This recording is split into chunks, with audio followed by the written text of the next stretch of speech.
சென்னை அடையாறு முகத்துவாரம் பகுதியில் முதல்வர் மு.க.ஸ்டாலின் ஆய்வு செய்து வருகிறார்.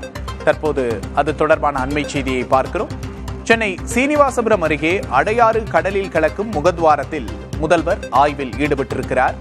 சென்னை அடையாறு முகத்வாரம் பகுதியில் முதல்வர் மு.க.ஸ்டாலின் ஆய்வு மேற்கொண்டிருக்கிறார். தற்போதைய அண்மை செய்தியை பார்க்கிறோம். அது தொடர்பான காட்சிகளையும் பார்க்கிறோம். சென்னை சீனிவாசபுரம் அருகே அடையாறு கடலில் கலக்கும் முகத்வாரத்தில் முதல்வர் ஆய்வு செய்து வருகிறார்.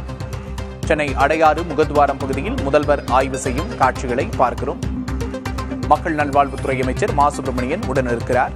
சென்னை சீனிவாசபுரம் அருகே அடையாறு கடலில் கலக்கும் முகத்வாரத்தில் முதல்வர் ஆய்வில் ஈடுபட்டிருக்கிறார். சென்னை அடையாறு முகத்வாரம் பகுதியில் முதல்வர் மு.க.ஸ்டாலின் ஆய்வு செய்கிறார் என்ற அண்மை செய்தியை பார்க்கிறோம்.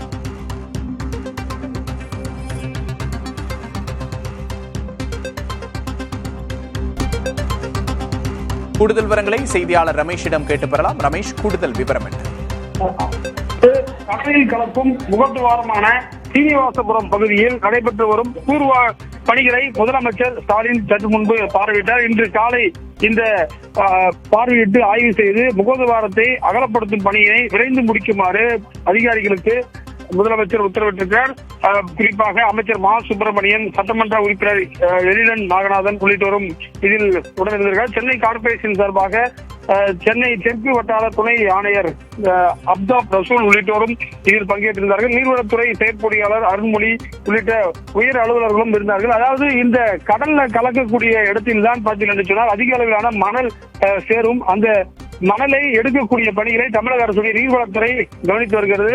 பல டன் பாத்தீங்கன்னா மணல் அங்க சேகரமாகும். அந்த மணலை எடுத்தால்தான் தண்ணீர் உள்வாங்கும். அப்போதுதான் கடலில் தண்ணீர் கலந்தால்தான் நிலப்பகுதியில் தண்ணீர் வீடுகளுக்கு உள்புகுவது தடுக்கப்படும். எனவே இந்த பகுதியில் தூர்வாரும் பணியினை முதலமைச்சர் பார்வையிட்டிருக்கிறார். ஏற்கனவே நம்ம சில தினங்களுக்கு முன்பு புதிய தலைமுறை கூட நம்ம செய்தி வெளியிட்டிருந்தோம். அந்த பகுதியில் அதிக அளவிலான நுரை, அதிக அளவிலான இந்த ரசாயன பொருட்கள் கடலில் கலக்கக்கூடிய இடத்தில் நுரை வருவதை எல்லாம் கூட நம்ம சுட்டிக்காட்டியிருந்தோம். இந்த நிலையில் முதலமைச்சர் இந்த பகுதியில் ஆய்வு நடத்தியிருக்கிறார்.